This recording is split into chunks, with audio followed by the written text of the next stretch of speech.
Basketball, however, great players are singularly in control of their own destiny substantially more than in any other sport. You can be on the court every minute of the game. You have the ability to dominate the ball from a usage standpoint, and you can significantly impose your will, both offensively and defensively. No, that's a fact. I ain't gonna lie. I might be coming around to my boy Scap Attack because, I see the title, bro. When winning didn't matter, I'm sorry. LeBron in the era that destroyed the NBA. Throughout the history of organized sports, one goal has always stood above all others. It wasn't about how dominant you were, what kind of statistical output you produced. No, the most important thing in any game, sport, or activity has always been winning.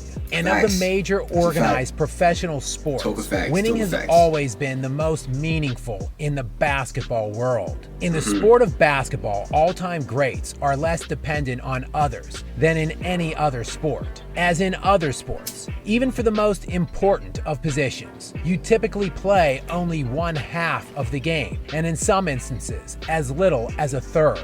In basketball, however, great players are singularly in control of their own destiny substantially more than in any other sport. You can be on the court every minute of the game. You have the ability to dominate the ball from a usage standpoint, and you can significantly impose your will, both offensively and defensively. No, that's a fact. I ain't gonna lie. I might be coming around to my boy Scap Attack because, I'm really starting to just be an old head, I guess you could say. I don't know. I got an old soul, basketball history, the burden of winning fell heavier on the all-time greats than in any other sport. Therefore, winning was the most important metric to determining all-time hierarchical individual greatness. Of course, we're talking about the GOAT, greatest player of all time. A debate waging in barbershops, street courts, and bars since the dawn of basketball history.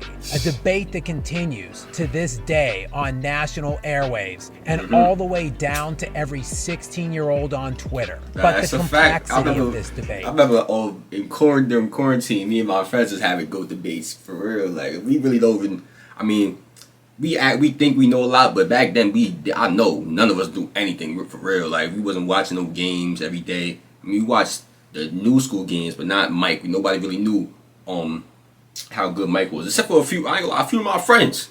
It was telling me, I ain't gonna lie. Shout out to my boy Z, my boy B. I think Andy, my boy Ed. I think they was telling me MJ was different. No cap. They was saying it. They was saying MJ is MJ. You were like, I should have listened. Has changed drastically as of late.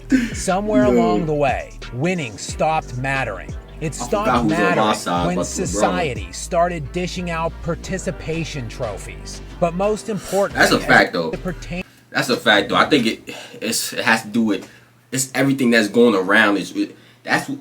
When people say the NBA is soft today, it is so many factors that goes into that, and I agree with you.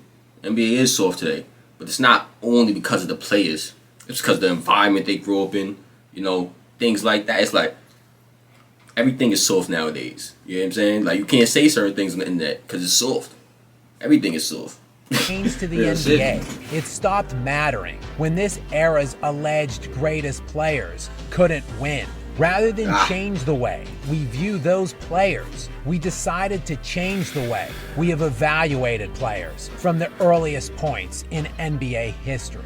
And the importance of winning, and winning a significant amount of titles, began almost as early as the sport of basketball itself. Professional basketball has roots dating back in the United States of America as early as 1947. The first dynastic team rose to prominence when the Minneapolis Lakers, led by George Mikan, won their first championship in George Mikan? Lakers, led by George Mikan, won their first championship in 1950, starting a run of 5 championships over the next 6 years. Then, in 1957, the greatest dynasty in basketball history would begin, with Bill Russell's Boston Celtics winning their first championship. From that 1957 season, and spanning all the way through 1969, The Celtics won 11 of the next 13 NBA titles, with Bill Russell winning 5 league MVPs along the way. The ABA and NBA would merge in 1976, giving birth to the modern era of NBA basketball. And in back-to-back drafts in 1978 and 1979, the Larry Bird Magic Johnson era would begin. And between the two of them, they would place a stranglehold on the 80s, with Bird appearing in 5 finals in the decade, from the NBA back to while life. Magic and Kareem would appear in 8 together and win 5. Of course, the next great winner would emerge in the 90s in the form of basketball perfection, a high-flying maestro who was both as aesthetically pleasing as he was brutally efficient, the most lethal offensive weapon in basketball history, as well as the best perimeter defender in the sport. No wonder Michael Jordan would win 6 straight championships when he started and played a full season throughout the 90s. And next up would be his most similar copy in the form of Kobe Bryant, appearing in 7 finals from 1999 to 2010 and winning 5 of them. During that same concurrent era, another all-time great in Tim Duncan would emerge, and he would win 5 titles of his own.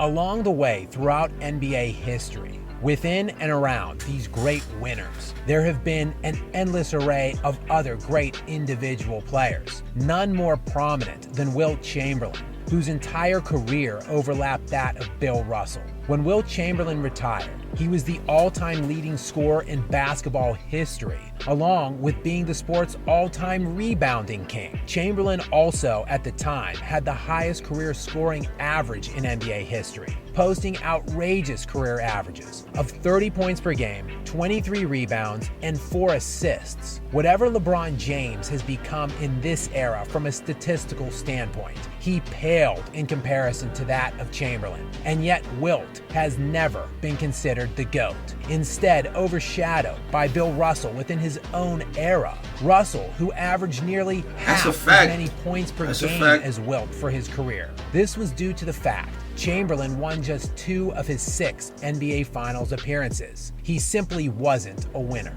Even the NBA logo himself, Jerry West, has produced some of the most eye-popping statistical averages still to this very day, posting career averages of 27 points per game, 7 assists, and 6 rebounds, which closely mirror that of a certain self-proclaimed king. And despite being an all-star every year of his 14-year career, while taking his team to 9 finals appearances, not even the NBA's logo could approach GOAT status because he wasn't a winner, losing 8 of those 9 finals. What if I were to tell you Elgin Baylor has the 3rd highest scoring average in NBA history, behind only Michael Jordan and Wilt Chamberlain? Don't hear his name pop up in many GOAT debates. And isn't it funny, we don't seem to see any debates on who the best power forward of all time is, despite Karl Malone averaging more points, rebounds, and assists per game than Tim Duncan, because Malone wasn't a winner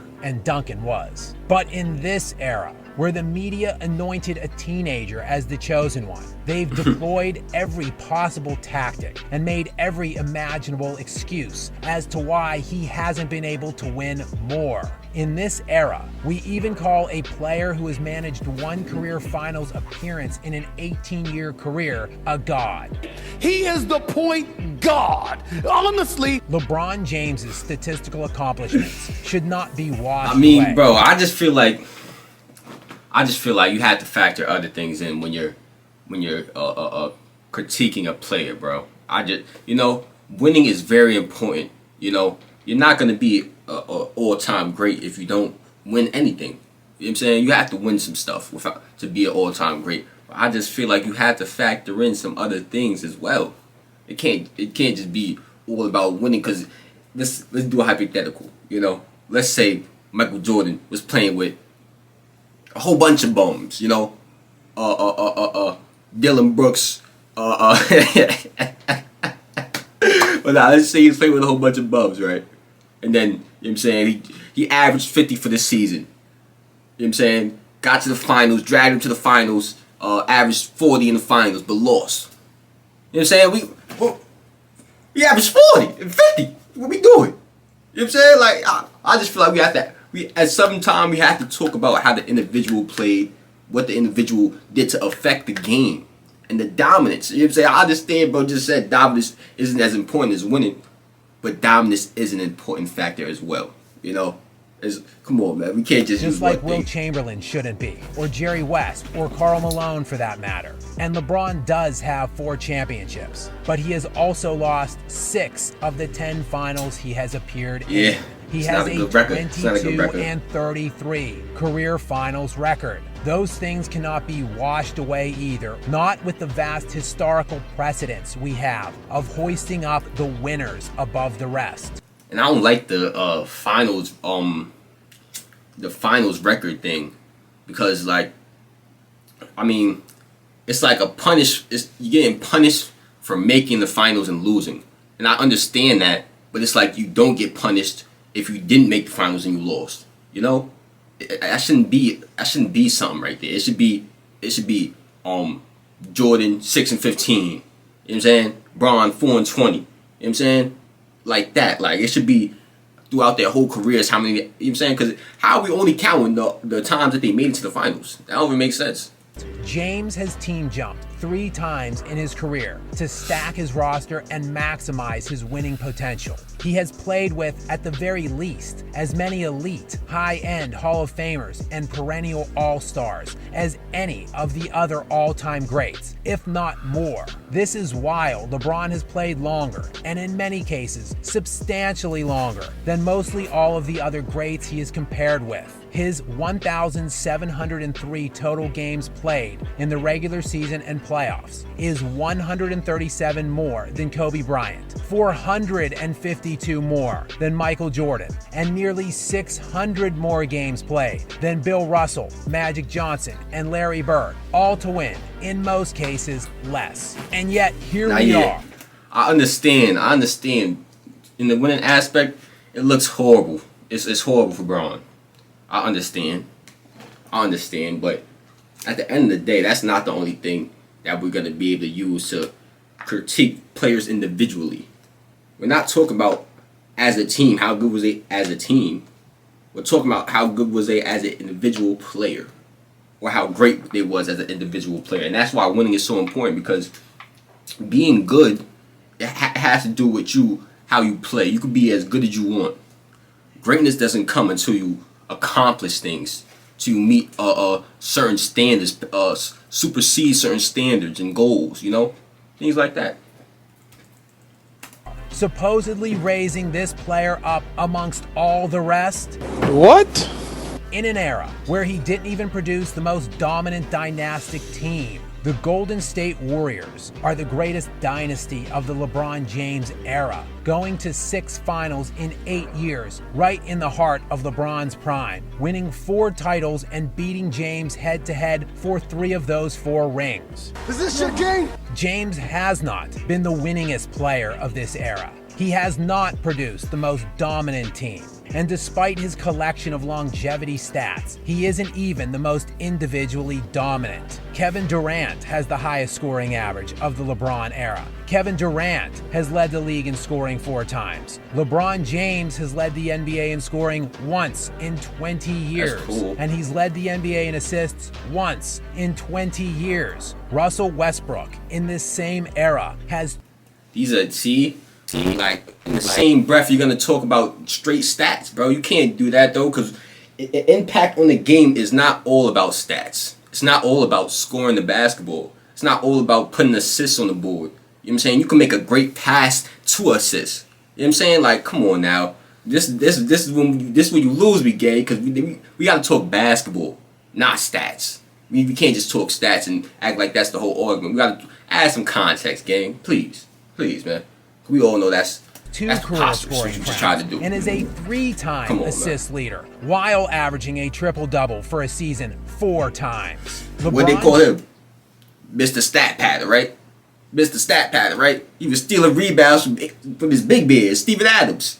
Getting mad at him. You know Like, come on, bro. James's career statistical Like, achievements, and coupled then with they're the gonna make a totality video of his about resume, this era dictates stat his pattern. inclusion with the all-time greats. But it is on, bro. impossible You can't do that. for him to ever be remotely considered Keep the the same greatest. energy, man. Sorry, witnesses. Keep the same energy. But that designation is reserved for the best of the best, the greatest of the winners. And despite whatever fantastical excuses you wish to deploy, that simply has never been and never will be the story of LeBron James.